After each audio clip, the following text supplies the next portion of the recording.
Hello, everybody. I am CPillow, and I am a senior here at GC15 High School. For my topic, I chose sports medicine. Ever since I was very young, I have loved sports. I was in the soccer team, basketball team, I played baseball, and I swam for several years. And then once I started middle school, I started running track and cross country. Once I started running, I became very well aware of my body and the aches and pains I felt while I was running. It sparked an interest within me, how the body works so perfectly, how your body so perfectly picks up a book or throws a ball or runs a lap.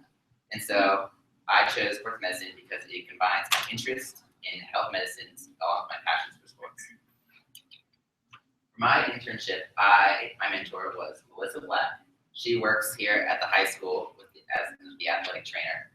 She deals with any athlete that has any problems. They come to her and she fixes them. She sees things from broken bones to abrasions to anything that's physically wrong with an athlete. She is also on the board of American Athletic Training Association, and she is the chairperson for special head injuries. So what I did with Ms. Black is I shadowed her as she went to games and practices for all the different sports teams during the winter and fall seasons. So I got to witness basketball games, I helped her out at football games, volleyball, and cross country, and I got to see all the different types of injuries that occurred, how she treats each one. For instance, cross country has more overtraining injuries, and football has more blunt force injuries, and so I got to witness how she deals with each individual injury. So one of the things I liked about my internship the most is the hands-on experience I got to get. Some internships I figure with engineering and you wouldn't be able to get as much hands-on experience because you might break something expensive, or if you were a surgeon, you wouldn't be able to do surgery.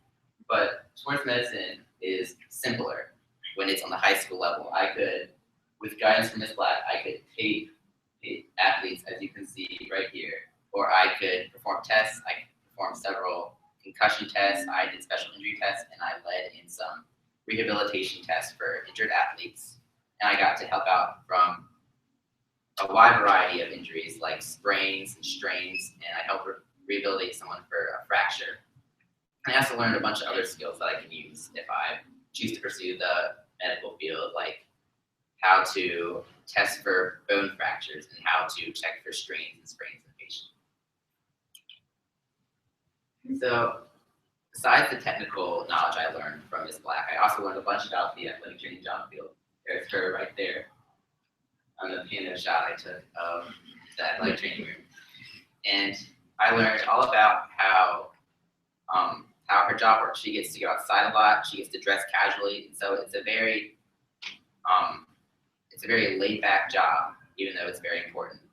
And it's not super formal, which is the kind of job field I'm looking for. Also, she taught me all about how the difficulties, like athletes who wait too long to come in for treatment, which causes them to get injured again. And I also learned all about something she struggles with, like the budget and how she has to spend her money on athletic training supplies. So for my community service, I decided to give back to a sports team, the cross country team, because it means a lot to me. I've been on the cross country team since my freshman year in high school, and it has helped me grow to the person I am today. It was very important to me because it taught me how to work hard, it taught me how to reach and set goals. And so my mentor was Henry Jones. He's the coach of the cross-country and track teams. He got me permission and supplied me with the supplies I needed to make my cross-country course. And I decided to make a new cross-country course because the old one's a bit treacherous. It's old and it's a little outdated. There are holes in parts of them, and I have seen a couple people during races trip and take sprains, so Ms. Black had to go help them. And one of the topics of my paper was injury prevention, so I felt like this fit my topic perfectly. So my cross-country course is 3.1 miles, and it starts up here at the top left corner, and it goes down into the woods. And it, like I said, it's 3.1 miles, and I had to create new trails. I had to cut down trees, clear shrubbery, and I had to take a wheel and wheel it around one of the distance wheels that was provided to us by the school. And I got some materials from a sponsor of the Gucci cross country team. His name is Mr. Pleasance, and he supplied me with materials I needed to repair some bridges in the woods. I'm also going to be, I applied for recognition for BHSL to make this an official cross country course, and they probably will be getting to me in the summer.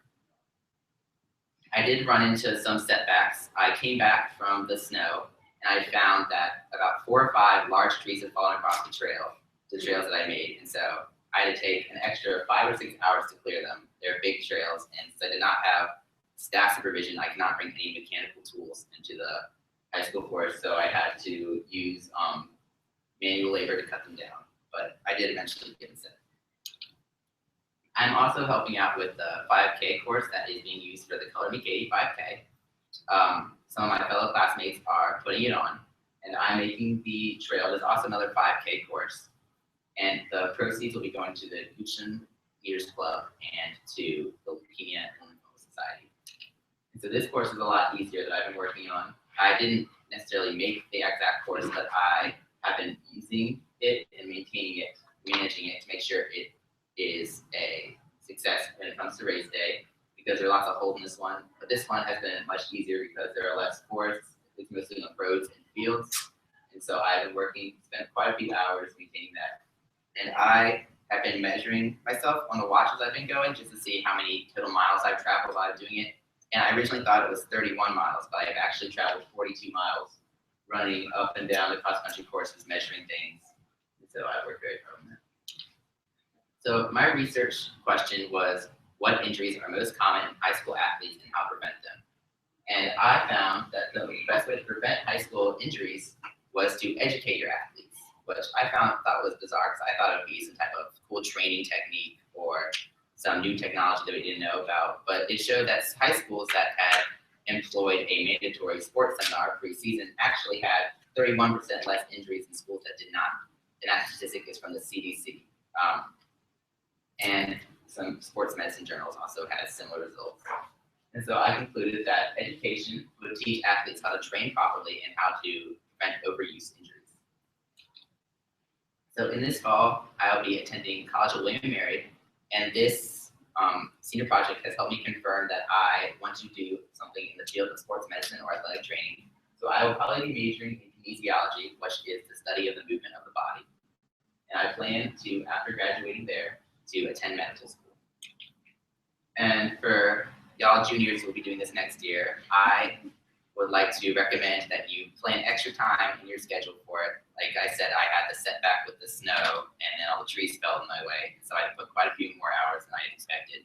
And also get started in the summer, because the summer is when you're free. I know everybody wants to have their summer fun, but school comes first. Any questions?